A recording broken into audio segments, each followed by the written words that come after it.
Small businesses account for more than 99% of all business in the United States and create hundreds of thousands of new jobs each year. So what does that mean? For starters, it means that small businesses drive the U.S. economy, and it also means that small business owners have a voice. But how can you use that voice to affect positive change for your business? We'll address that question on today's show. Specifically, how you as a small business owner can leverage your position to inform public policy, enabling you to better manage and lead your business.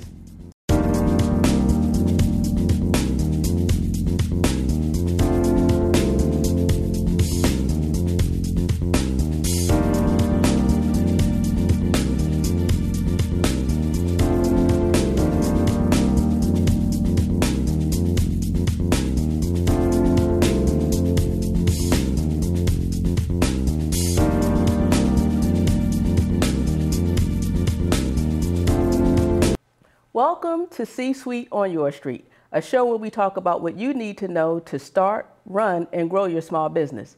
I'm LaTaunya Howard, your host and a fellow small business owner of Howard Corporate Center right here in the City of Laurel. On this program, we speak with entrepreneurs and experts on a wide range of business topics. Our goal, to share resources, tips, and tricks to help you operate and think like a CEO, wherever you are on your entrepreneurial journey. Today's guest is Davion Percy, Senior Government Relations Consultant with the law firm of Alexander & Cleaver, PA. Mr. Percy has been actively involved in public policy making for more than a decade and leverages his expertise to empower businesses. Today, Mr. Percy will share his insights on the importance of using your power as a small business owner to shape public policy and ensure that your voice is heard. Mr. Percy, welcome to the show. Thank you. Glad to be here. It's a pleasure to have you here. And this conversation today is so timely, given that we've just completed another election cycle at many levels of government, and the new Maryland General Assembly session is going to be starting in just a couple of weeks or so. So again, very timely, and I think it's going to be a very fruitful discussion. Why don't we start first, though, with you telling us a little bit about yourself, your background, and what led you to your current role with Alexander & Cleaver? Yeah, sure. So I grew up in the D.C. area. I was born in D.C.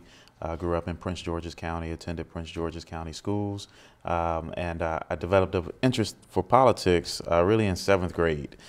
Funny story, my 7th grade social studies teacher was talking about teaching us about the 3 branches of government. And I really couldn't understand what she was trying to explain. It didn't make sense to me. You know, I wondered, how could we get anything done with these 3 branches of government, oversight and checks and balances. But I'm a very visual and hands-on learner.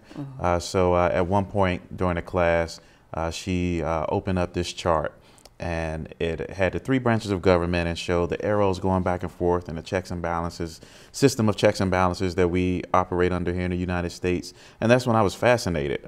It was the most beautiful chaos I had ever seen. And I've always been interested in organizational charts and graphs and things like that. So I began studying different types of government and how they operate. And that's how my interest in politics started. Okay, awesome. And as a teacher myself, I'm glad that, you know, the different types of learning modalities that we provide can spark interest in a student and just leads to a successful career like you've had. So teachers, never underestimate the power of your lessons. That's one takeaway from what you just said. So you have worked in Prince George's County for many years as well, right? At both the executive and legislative branches. Is that correct? Yes, that's correct. For about 10 years, I worked in Prince George's County government, 5 years in the executive branch, and the last 5 of that 10 years I worked in the legislative branch, where I served as chief of staff to a council member, Councilmember Karen Tolles, one of the outgoing council members in Prince George's. Okay, very good. And how did that lead to your role currently with Alexander & Cleaver as a senior government relations consultant? That's an interesting story as well. A good friend of mine who worked in county government as well. We worked together for 10 of his 20 or so years that he worked in county. He served under County Executive Rashawn Baker as one of his advisors. And while he was serving as one of his advisors, we worked closely together when I was working for the county council. So at some point he left to join Alexander & Cleaver as a consultant, and we kept in contact then. We worked together on some projects, some clients that he represented. And then a couple years into that, He, back in 2016, I believe it was, he received a job offer to become Vice President of Government Affairs for MGM National Harbor, Kerry Watson.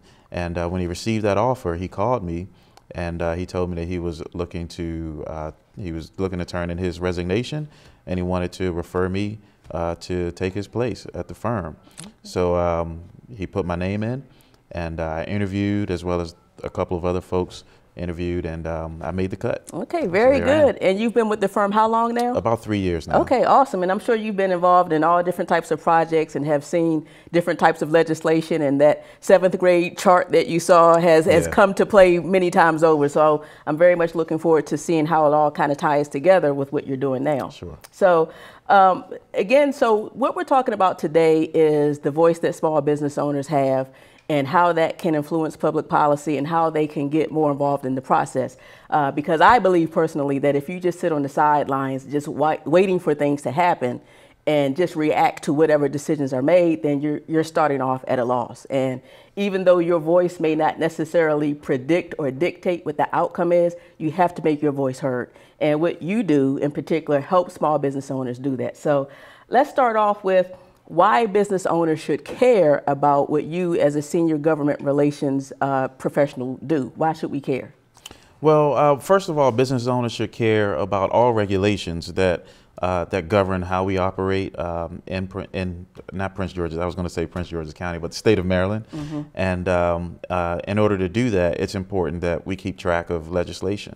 What I do on behalf of business owners is I'm that person on the ground, whether it's in Annapolis or before the county council, Prince George's, Montgomery, or any of the counties or local jurisdictions throughout the state, or even in the District of Columbia. So while business owners are doing what they do best, running those small businesses that they worked hard to get off the ground, and they want to expand maybe even into a large business at some point, I'm doing what I do best, and I'm monitoring those regulations. And if there's anything that comes up that could impact your business, whether in a positive way or a negative way, it's my job to let you know and to help guide you through that process and ensuring that your voice as a business owner is heard. Absolutely. And like we've talked about before, many of these large businesses like the Facebooks and the Amazons and the Googles, they may very well have a dedicated team of people in-house that monitors regulations, but oftentimes small business owners don't have the resources to do that. And like you said, they're focusing on ramping their business up and keeping the lights on sometimes. So using a service such as yours will enable business owners to maintain their focus on running the business while still being in touch with what's happening at the legislative levels, whether it's at the state level or, like you said, trickle down to even some county levels. Yeah, some of these larger businesses have both. They have in-house consultants or lobbyists, and they contract out to monitor things on the ground. So, you know, if the larger businesses can do it, the smaller businesses can too. Many of us say that, you know, small business and nonprofits are the engine to our economy. I know in the state of Maryland, we rely heavily on our small businesses. It really fuels our economy, and we rely heavily on our nonprofits as well. Right, absolutely. And like I said before, you know, the timing is really ripe right now. Not only have we had a completion of an election cycle, not only at the congressional levels, but the state level. Prince George's County, of course, has a new county executive.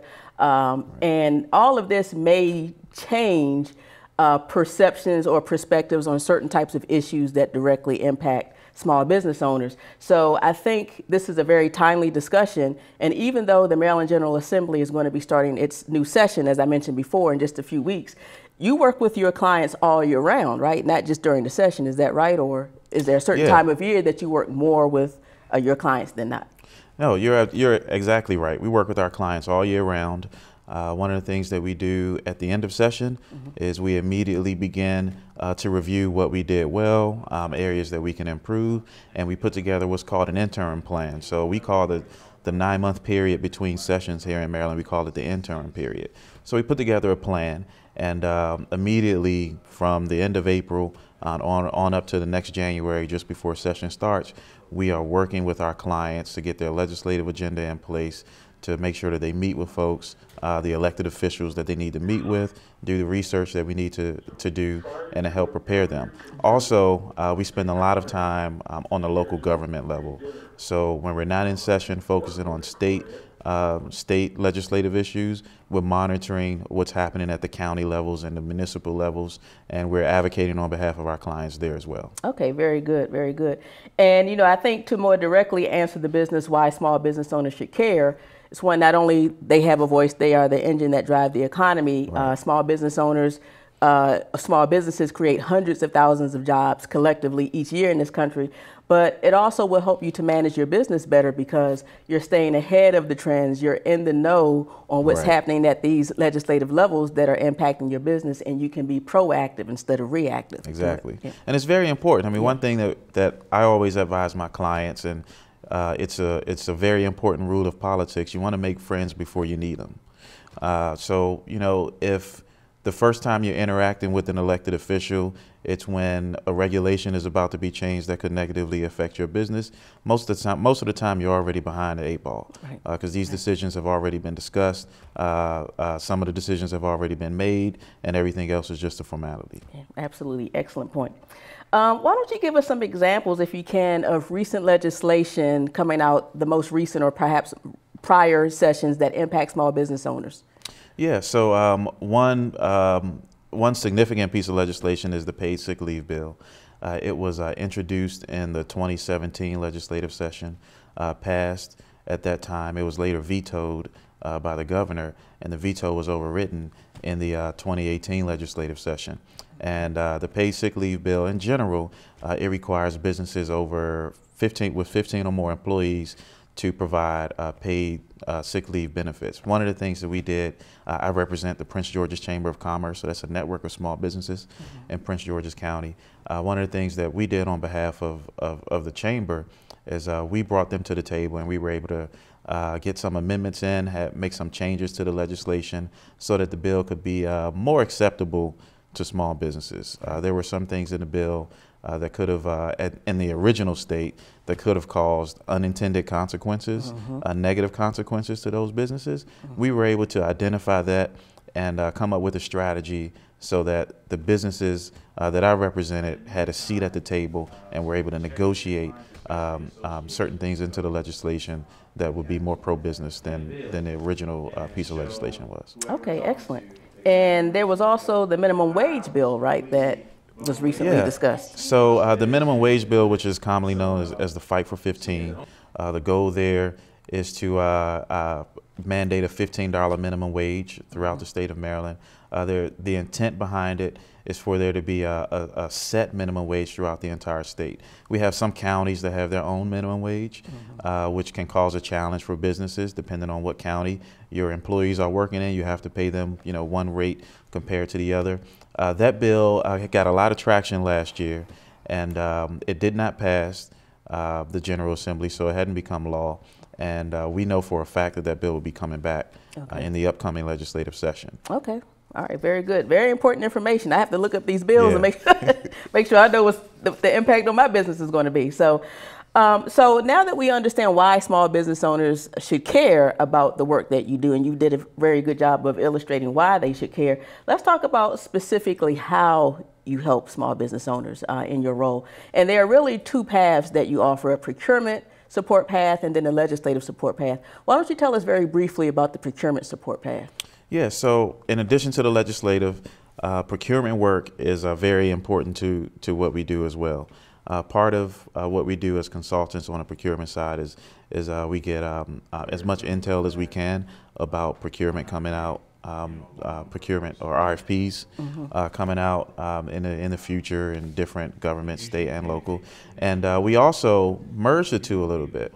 So in addition to helping to guide our clients to win government contracts, we monitor legislation that could affect procurement practices. So though I may have a client that is primarily procurement, where we're looking at ways to create opportunities for them to get government contracts, we're also monitoring for legislation on a local level and a state level that may change procurement practices and that could give the business an advantage, or it could hurt small businesses. And so we merge those two sometimes, but those are two very important services that we offer. Okay, and an example that we recently talked about of how the procurement piece and the policy making piece can merge is something with the federal 8A program, correct? Yes. Okay. Yes. Okay. So the Section 8A program, as you know, that is run by the Small Business Administration for small and disadvantaged businesses to get contracts with the federal government.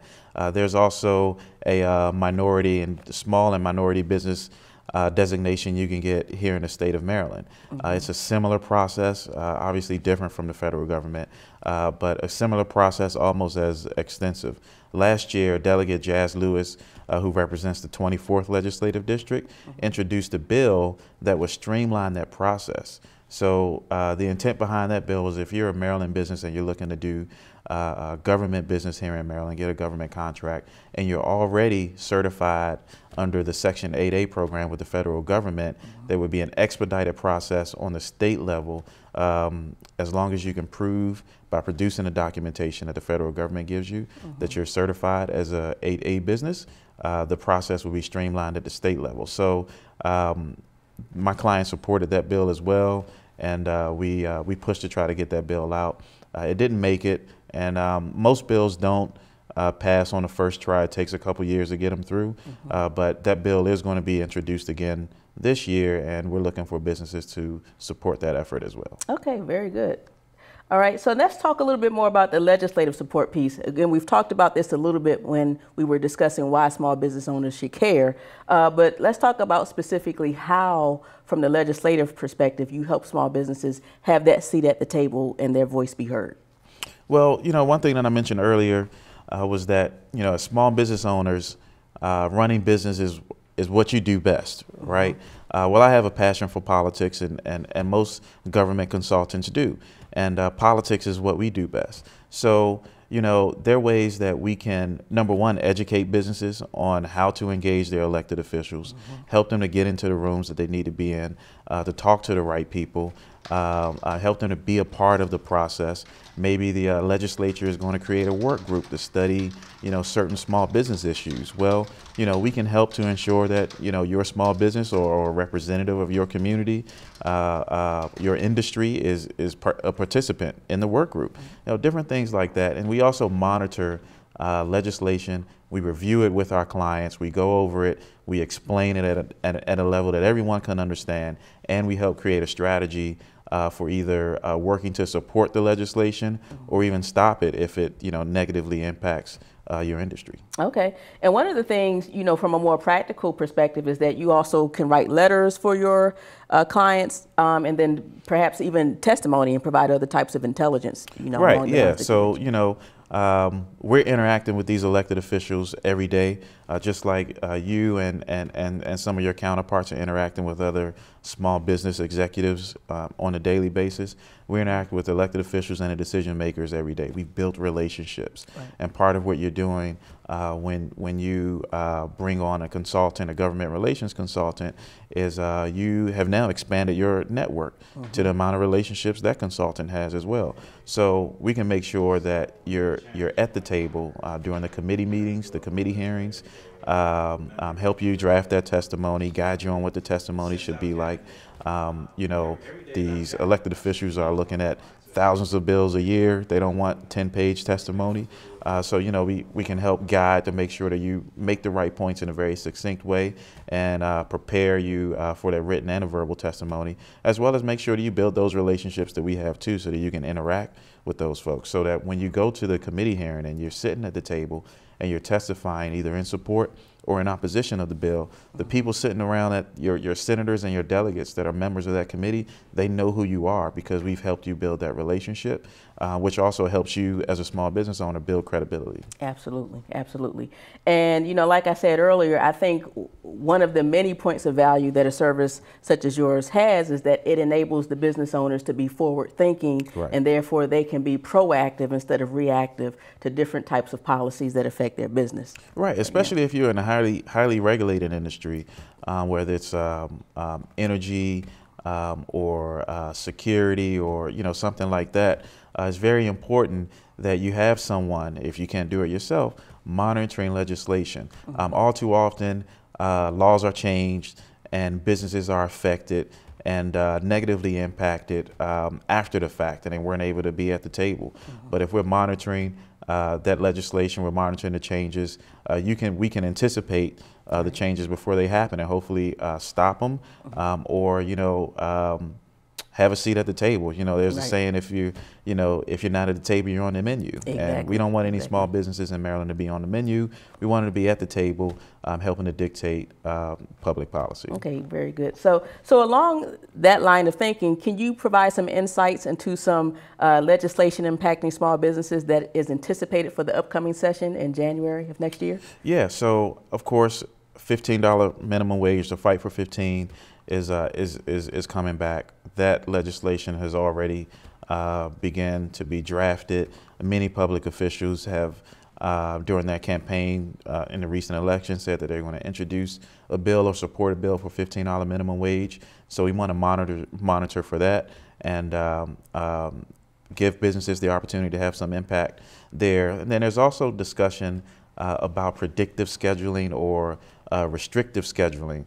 That will most likely affect the food service industry and the retail industry, and those types of industries. And what that does is it requires businesses to release a schedule within a 2-week time frame or something like that. And there's some restrictions on changing the schedule and calling people in at the last minute, or calling or having people go home. Like in a restaurant industry, you may think that this Friday night would be a big night, but there's a big concert or something going on, and no one's going to restaurants, and so you reduce your staff. Or you may think that Wednesday is going to be a slow night, and for whatever reason, your business gets overwhelmed, so you try to call your staff in. It's certainly beneficial to the employee, but on behalf of the businesses that I represent, we want to make sure that if that legislation is introduced, or even the $15 minimum wage, that it's more business friendly by the time the final product comes out. Okay, awesome. So as we begin to wrap up our discussion, what we always like to do on this show is provide at least three practical action items that our viewers can take today to implement what we discussed. And one of the things that we talked about, first of all, is that if a viewer or small business is interested in learning more about your company or just government consultants in general, they can start by doing either a very quick Google search, or contact the ethics department, or visit the Maryland Ethics website just to learn more about government consultants. So you can Google, lobbying firms or government relations firms. You can go to the ethics website, which is ethics.maryland.gov, and you can look on the ethics website. Everything we do is publicly reportable. Okay. It's required because of the state's ethics laws. So all of my clients are on that website. You can see who these consultants represent and what companies they represent. And, of course, you can always go to specific, law firms or lobbying firms' websites as well. Okay, awesome. Another action item that you recommend is that small businesses reach out to other small businesses and see to what extent, if at all, they use government consultants, or perhaps even partner with them. Right. So, like I said, this is largely a relationship business, and word of mouth is the best form of advertisement. I'm sure all the small business owners out there know that and support that. So reaching out to other businesses to see how they've used consultants, which law firms or lobbying firms or consultants they prefer, as well as forming a coalition. If your small business is just getting off the ground and you don't have the capital to employ a firm to represent you, you can look at other businesses in your industry that have mutual interests, and maybe form a coalition to engage a consultant as well. But yes, certainly talk to your fellow small business members in your community. Okay. And then the last one is to simply get engaged in the process. Yes. Reach out to your elected officials, attend these hearings as they begin to get scheduled now for the upcoming session. Yeah, and it's very important. The best way, above all, whether you can afford a lobbyist or a consultant or not, or an attorney, if you don't have enough capital, or you don't even want to make the investment right now, these hearings are open to the public. Generally, in Annapolis, most of the committee hearings occur around 1 o'clock Tuesday, Wednesday, Thursday. They ramp up as you get more into session. The floor sessions, you can walk in and sit in a gallery and actually watch your elected officials vote.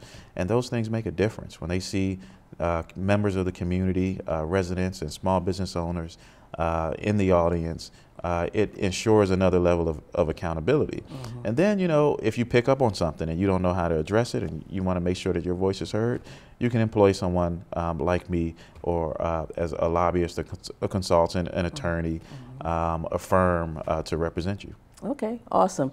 This has been a very fruitful, a very hearty discussion, and I'm so glad that you were able to make time in your schedule today to educate us all. So thank you once again. Yeah, thank you very much for having me. I appreciate it. Do you have any final thoughts or remarks before we close out?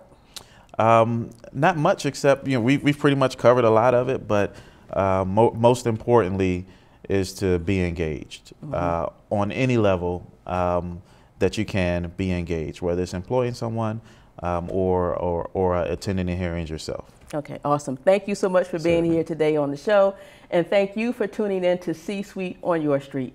Please tune in again next time to learn more about how to start, run, and grow your small business. And be sure to connect with us on Facebook at C-Suite on Your Street. Until then, I'd like to share our quote of the month. Ask for what you want and be prepared to get it. Take care.